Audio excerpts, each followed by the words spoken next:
This is a show about facing fear, unlocking courage, and taking action. Courage isn't necessarily a daunting thing.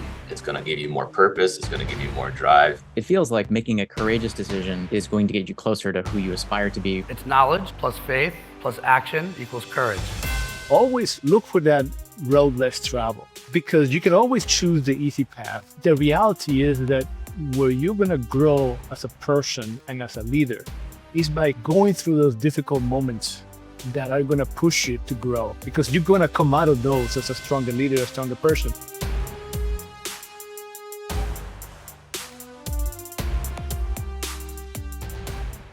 I love that we're starting with you having coffee. I've got my coffee because, we're kind of back to where we started, right? 100%. What a journey it's been. How long ago was that? 6 years ago? It was during COVID, right? It feels like 3 lifetimes ago. Because if I think about the last 6 years, there was the 2 years of COVID. It's like you don't even know how to think about them, Like, did they really happen, And yeah, it's so very strange. Are you, by the way, I do feel that makes a lot, that resonates with me. Like, I feel like I'm so different than the guy I was when we met. Way back when, I've lived 1,000 stories, and I can't even imagine what you've seen since then. And we're going to talk about it. We're going to talk about it today, but I guess I should start by asking, where are you Are you in Puerto Rico? Are you home? I'm in Chicago at home today. So it's a cloudy, no great day, but better days are coming. So, spring is here, baseball started. Let's see what happens now in the next few weeks. All right. I'm very curious. You go from a gig that has to be exhausting. I'm sure you're energized by it, but I don't want to know what your calendar looked like. And now for once you have a moment, right? And I'm sure you're excited about whatever it is that you're going to do next, but what does non-CEO Carlos look like? What is Carlos like? Does Carlos play pickleball? Does Carlos golf? What are you doing? You've got free time. Are you a runner? What's your jam? Yeah, listen, I tried golf once and I said, I don't get it. So I tried a second time and I said, I definitely don't get it.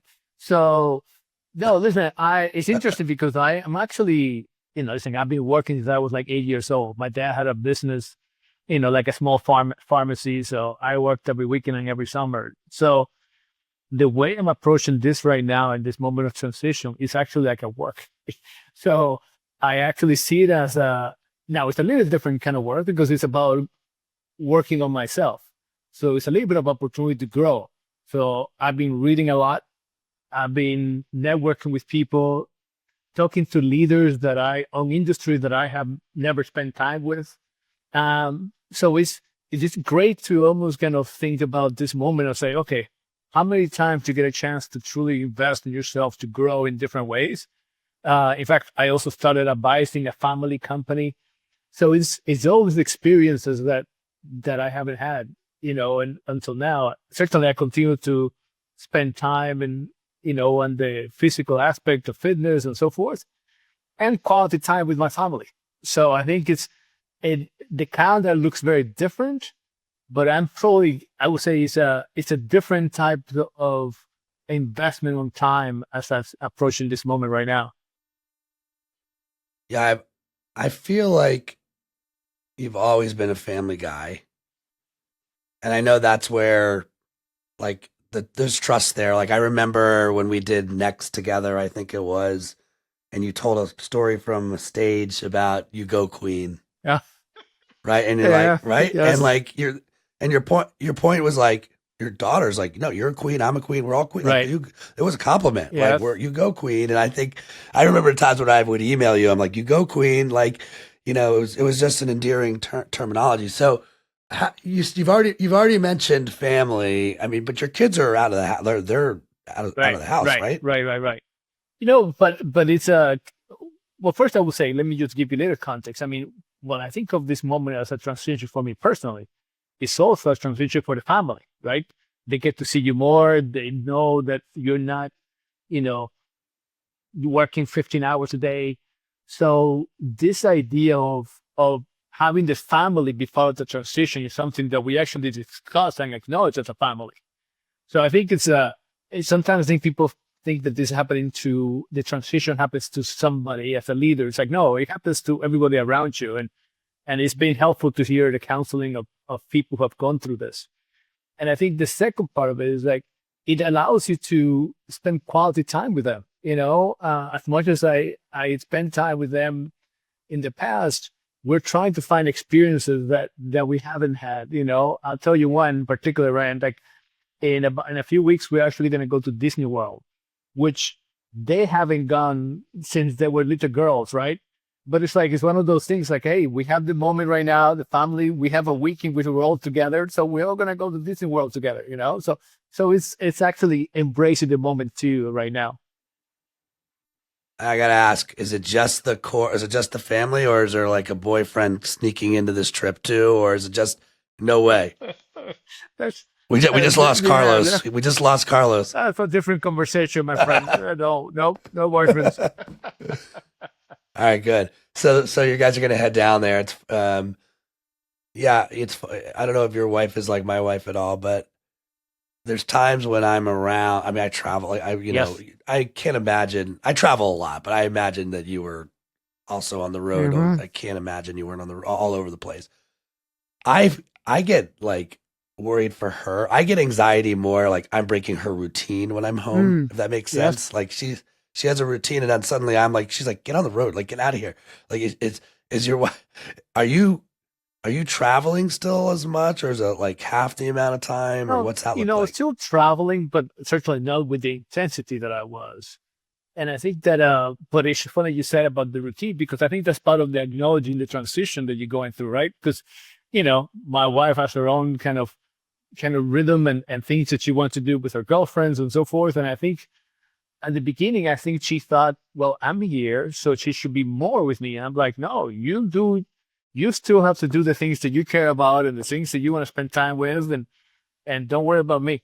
And I think that took a little bit of like adjusting on both of our sides, but it's worked, well. But it takes some adjustment too. I completely agree, right? So, I'm just fascinated by, again, it's called the Courageous Podcast, right? So like you just had this intense 6-year run, right? Or at least since I've known you. Yeah. And, here we are, Kraft Heinz, it's officially in the rearview mirror. Have you had a chance to like step back now and go, you know what, as I think about what I do next, I'm going to carry forward into my next chapter, X, Y, and Z. And I'm also just as curious to know if there's anything you wouldn't carry forward. Like, what, if I did this again, here's what I'm leaving in that past life. Is there anything you can share? Yeah. I mean, good question. First of all, I think that the things you carry forward, first of all, for me at least, is the people, right? There are people that you can tell pretty quickly who are those who are going to be with you forever. And I think that has been very rewarding, and I remember having a conversation with Marshall Goldsmith, who I'm sure you know, and he said, listen, what you're going to learn is that you're going to have the list of people who you think are going to be with you forever, the people who are not, and you're going to be right half of the time. And he was absolutely correct. It's interesting to see the people who you kind of carry forward now into the near future. So that's one that I'm definitely going to carry forward with me, is some critical people that I trust and I care for. I think the second part of it, to be honest, is a lot of lessons. The reality is that one of the things you go through on transition is to give you the opportunity to reflect. I mean, after it was announced that I was leaving Kraft Heinz, I think it was within the first maybe 3 days, I got a call from Hubert Joly, who, used to be the CEO of Best Buy. He's a professor now at Harvard. And what he would encourage me to do is like, listen, take the time right now to think about the lessons and don't let this moment kind of go to waste. And he was absolutely right. I mean, it took like 2 or 3 weeks of intense reflections to think through what are those lessons that you're going to take to make sure that you come out of this as a better, stronger leader. So that's something that I'm going to carry forward as I go to the next stage. And frankly, the things that I'm going to leave behind is a lot of anything that has to do with toxic, whether it's toxic people, Yeah. toxic situations. Like, I also have maybe a shorter patience for that as I go forward too. Man, I have a ton of empathy for you, and not in a like a awe sort of way, like just trying to be as, I don't think people realize it's not their fault either, right? But like they have no idea what it's like to be in your seat. Yeah. They just don't. So I love hearing that another CEO from another company reached out, because that person's been in the Right. seat and has dealt with all the chaos and all the crazy that you've had to navigate. And what a great lesson. And like take a minute to audit, and Right. again, what's coming forward with you, what isn't. And Carlos, one of the things I've said about our company, this is my third creative business I've started. I'm still working, still have to work, but I love the fact that courageous tells the universe who we're not for as much as who we are for. And in some ways that filter is like, you're talking about that toxicity. Like if someone just wants to play it safe, I'm probably not the person you should call, right? There's other companies you can turn to, Right.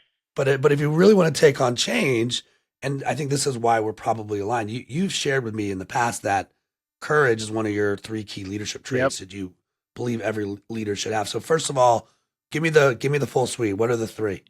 It's courage, vision, and empathy. So in fact, if you go to my LinkedIn page, you see that I created an advisory called EVC to represent the acronym of empathy, vision, and courage. Those are the 3 key things that I think every leader needs to have. Well, now I feel like I'm going to have to sue you because you have courage in your name. I've got courage in my name. So Carlos, you'll be hearing from my lawyers. Okay. All right. So talk me through the 3, because there's so many words you could choose, right? There's so many words you could choose. And obviously we have a love of courage, but like, take me through the 3. Yeah. Like, listen, how did you get here? First of all, I think that you need to have ambition in order to be successful as a leader. And I think that's where the vision comes. You need to have kind of a dream, a destination of where you want to go. You need to have empathy to bring people along, because the reality is that nothing great happens by yourself. So you need to make sure that you have a combination of understanding the direction you want to go, the empathy to bring other people with you. And the reality is that along the way, there's going to be so many headwinds that if you don't have the courage to be able to navigate through those, you're not going to achieve what you want. And frankly, many times you feel like, you look at people who've been successful, you think like, oh, they have it easy. It's like never a successful story has been easy. There's always been so much challenges, so many times that you have to have courage to go after. I mean, today, everybody talks about NVIDIA and Jensen, and you read, and if you listen to his, podcast he has done, he talks about the fact that many times the company was ready to go bankrupt, and this idea of moments in your life that you have to have the courage to be able to achieve that dream, So to me, being able to navigate those 3 things, I think is a critical part of every great leader. Does that make sense to you? Did that resonate to you, Ryan? So, I mean, like, I don't know what else. It's like you could end the episode here and I'd be happy. I mean, to me, I could have probably called our business clarity. Interesting. Because to me, I think when you talk about vision, it's the same thing. It's like, you can't be courageous when you're cloudy. Right. And just like, we talk about North Stars. Like, can you see your North Star in a cloudy night? No. Right. Like, and so the job of the leader is, number one, like, do we have a clear path? Like, it is vision. And then you nailed it. But this clarity thing is interesting because, as a leader, that's one of the key things you owe your team and your organization. I talk about the fact that if people are not clear, then it's on the leader, right? It's not on them. You need to make sure that people are clear on, to your point, is that vision, but is that vision translated into communication that people can understand? So it's not, so that idea of clarity, I think it's something people don't talk too much about, but I think it's an important nugget that you cannot hint it out. Well, and then your comment on empathy, like to your point, as a leader, your job is to be clear, but I don't have the power. I don't personally have the power to make you buy in and believe. And I think that's where empathy plays. Like, I can give you space and grace. And if I'm being consistent and I'm dripping out that clarity, that's where time plays. It's like, we talk about our process rallying believers, and like my whole thing is the sole goal of leadership is believership. Like, do they believe or do they not believe? Well, I can't just wave a magic wand and expect you to believe, especially because people are scared. But if I'm consistent with it over time, right, and I give you grace and there's empathy, we've got a shot. And then the courage, obviously, we're aligned on this as well. I am curious. I get the opportunity. Good, it's like good and bad, right? I get swooped in. I do it's like a couple innings of the game, right? Yeah, I get it. But like you're in the trenches, like you're there. It's like you can't do that. You're in the company. You're there. So I'm curious from your seat, what does courage look like in corporations today? Like, how do you operationalize it on a regular basis? Well, that's a great question. I guess first, listen, there's many types of companies, but I'll give you at least my experience, which is, today I think companies have a tremendous amount of responsibility that is beyond anything they make, they sell, or any service they provide.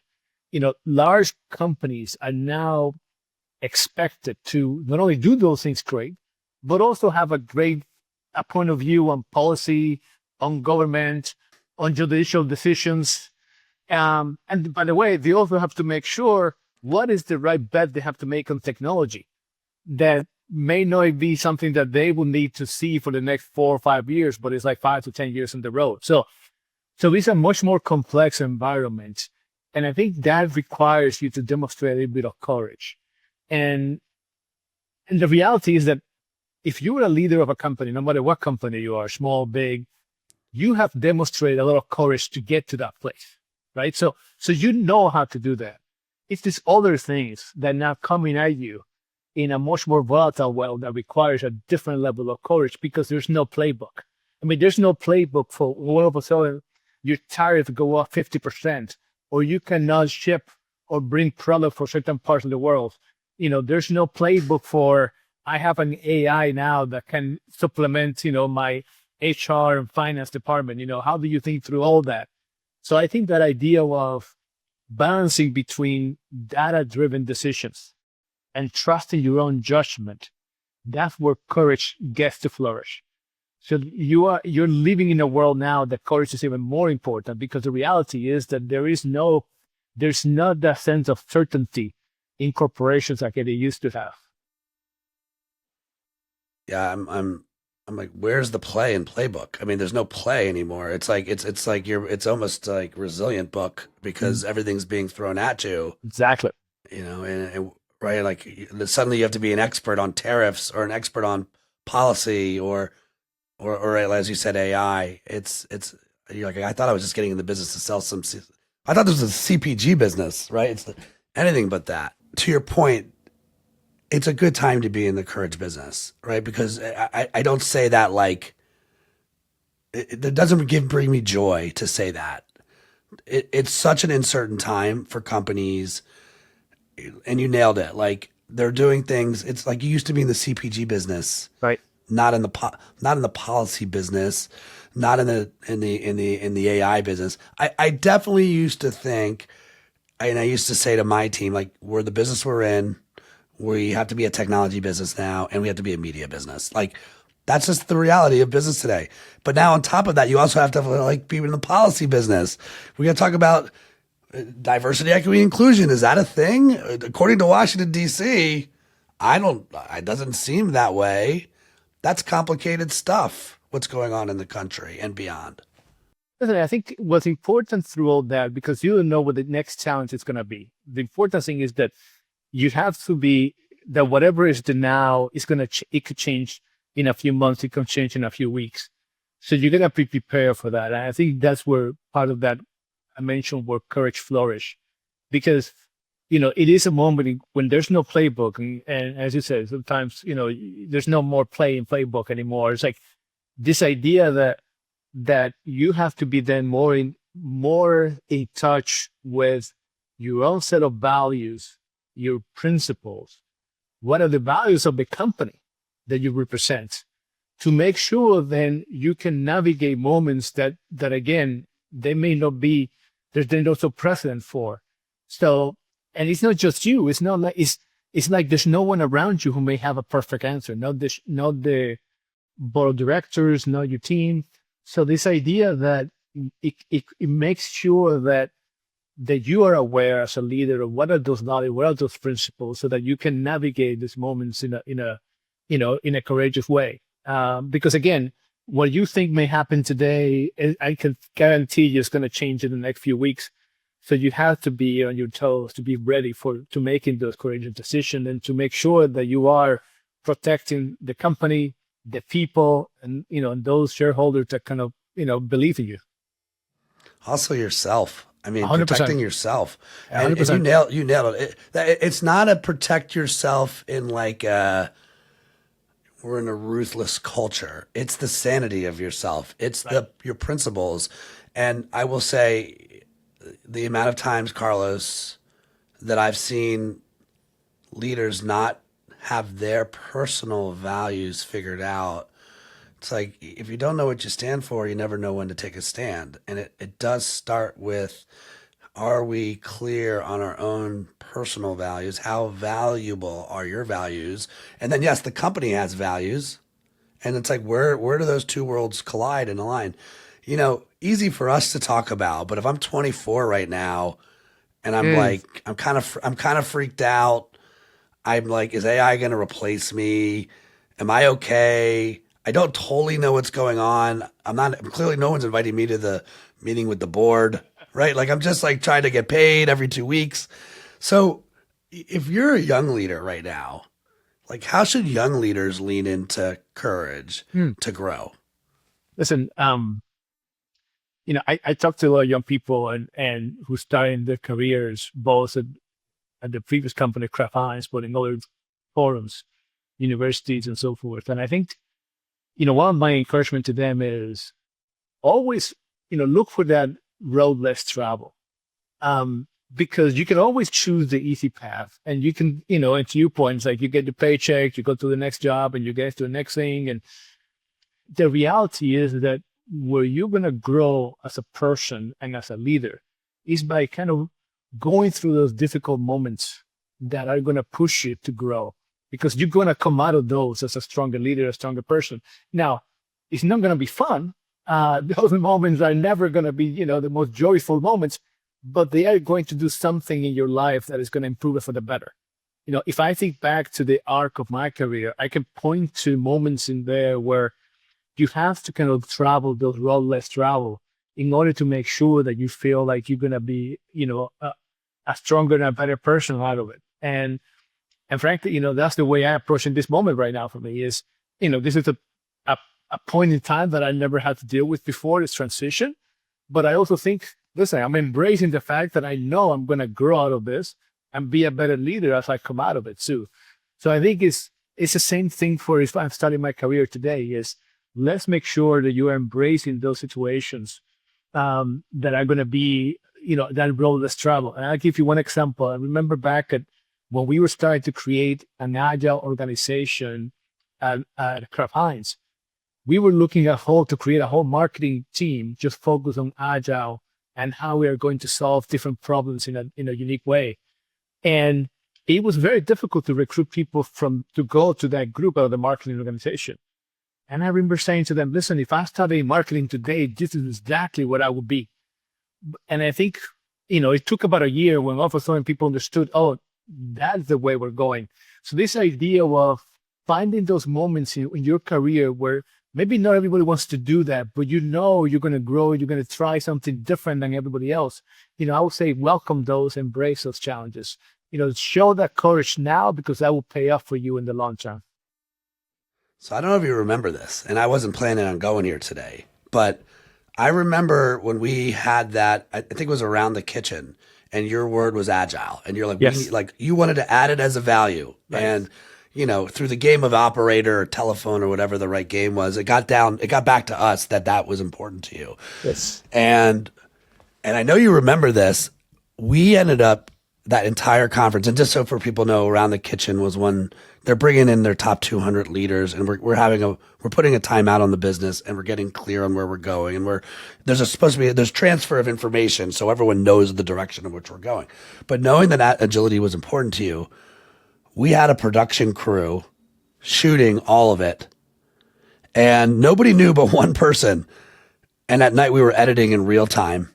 Right. And when the conference ended, we played the video of.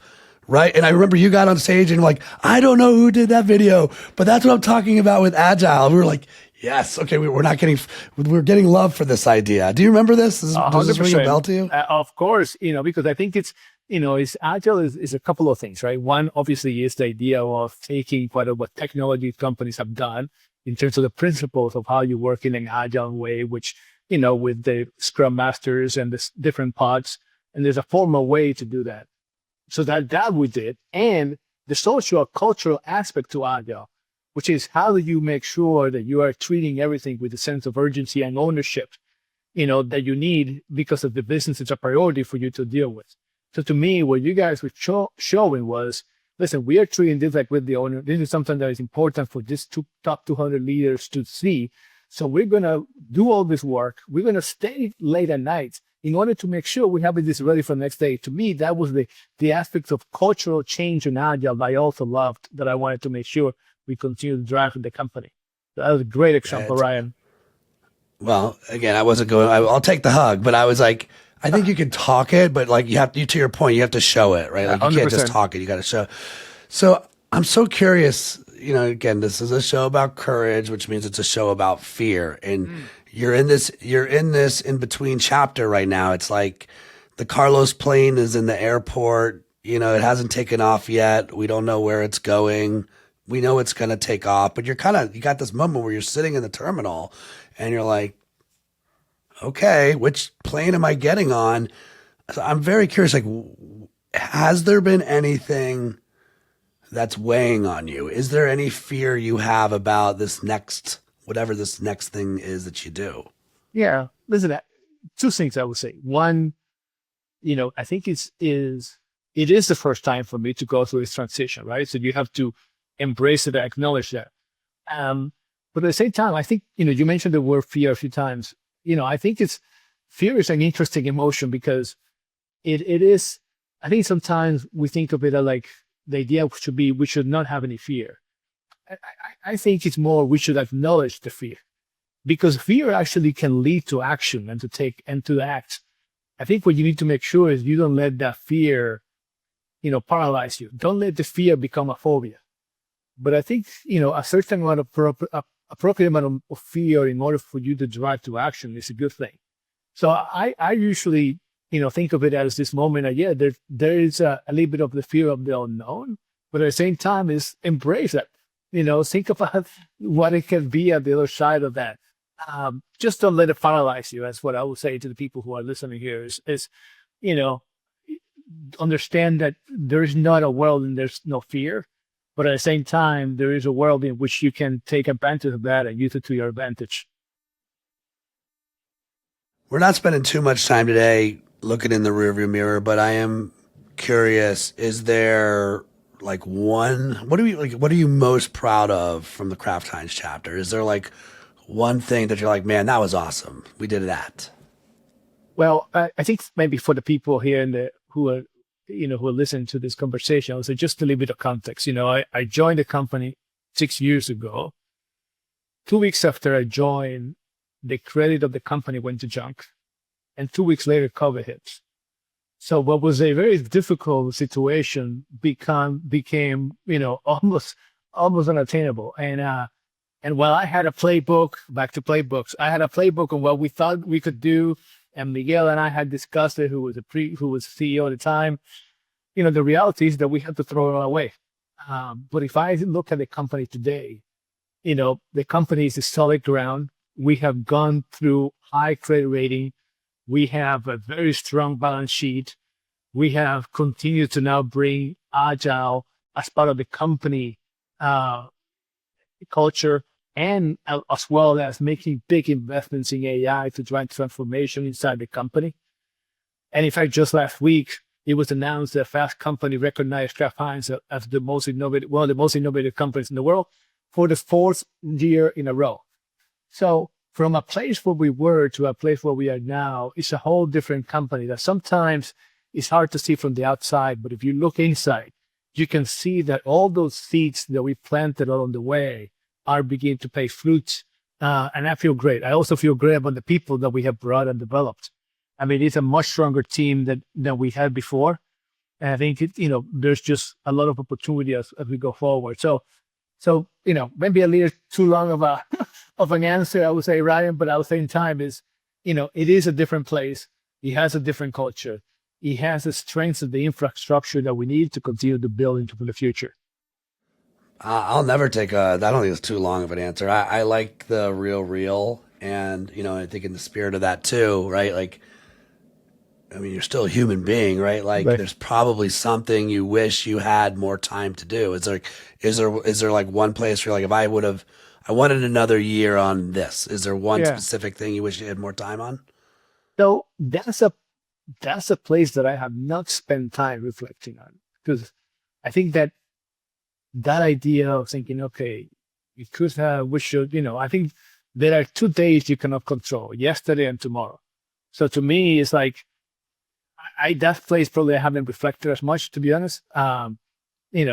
If I have more time, there'll be more things to do. There'll be different direction that I will take. But I think that's, a different script in a different place. All right, can you give us a little color as you think about, you start to sort of think through that next ambition? Is there a goal ahead? Like, do you have, by the way, you can go, I'm good. Like, I want to get better at golf. Sounds like you could get better at golf. No, but like personally and professionally, you can answer both. Like, obviously you've had time to reflect, right? So as you think about what comes next and the next goal ahead, is there something intriguing to you? And let's use your cue too. Like, I'm so with you on fear. I mean, obviously I've been studying these words for a decade now. Right. I've never liked fearless as a word. I like fear more. Like, I actually think you should go find a fear and go attack it. So, like, Right. for you, as you think through that lens, is there something that you're like, I'm excited to run after this? Listen, let me start where you ended there, which is exactly right. I mean, I think for me, the big thing is being open to new opportunities and things that maybe you haven't even thought about in the past. I think I mentioned earlier that I've been doing a huge amount of networking in different industry, different types of people.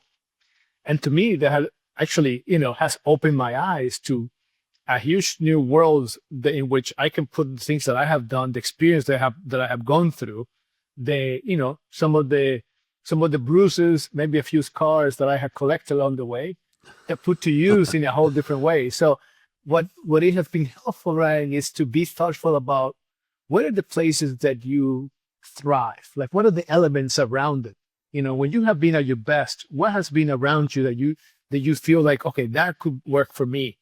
What are and how do you take the lessons that you have applied into this new challenge?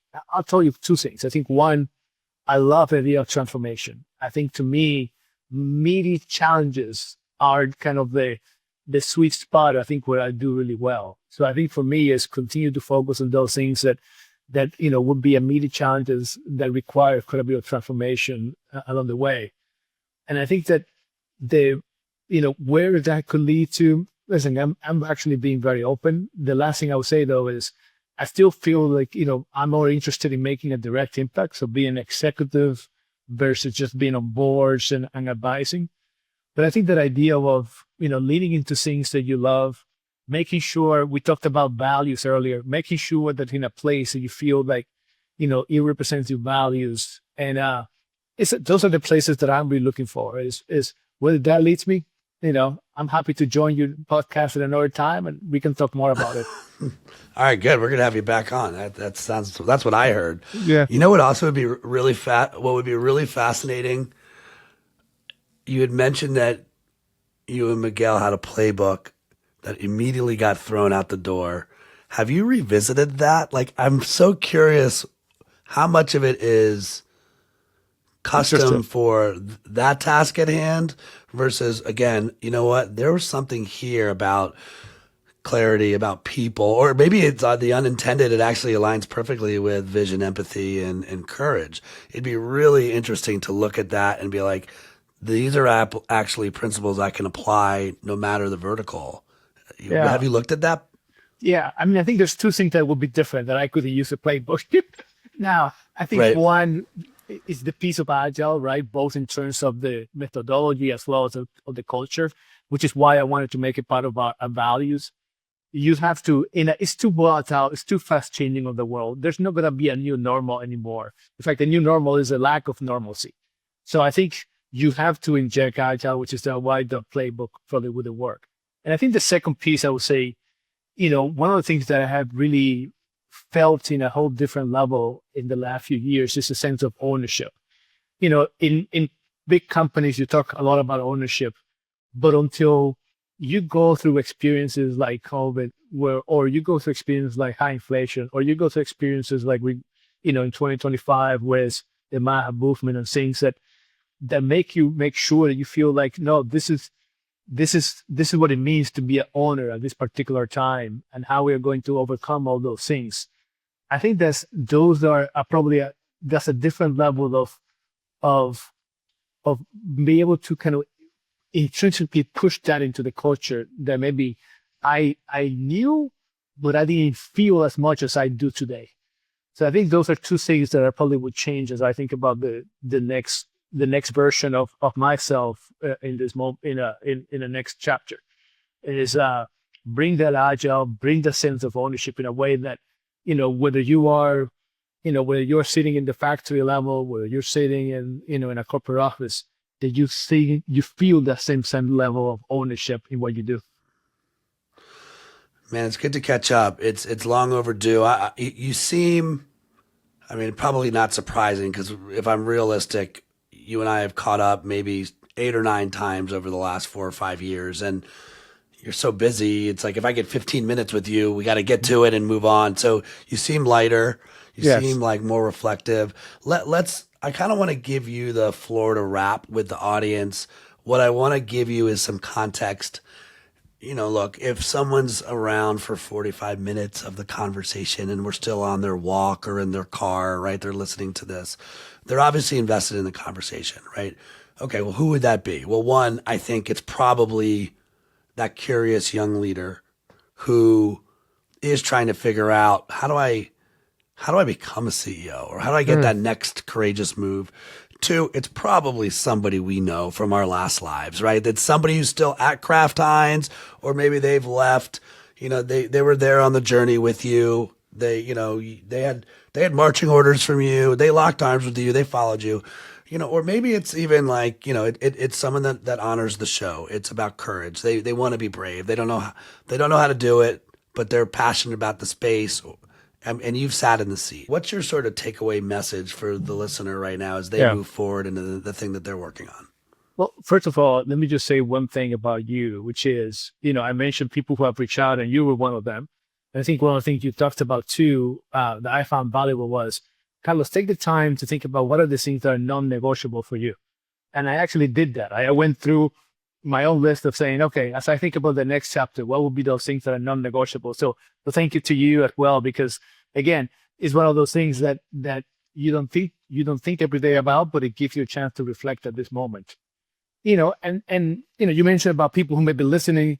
Listen, first of all, don't think about what's going to take to be the next CEO.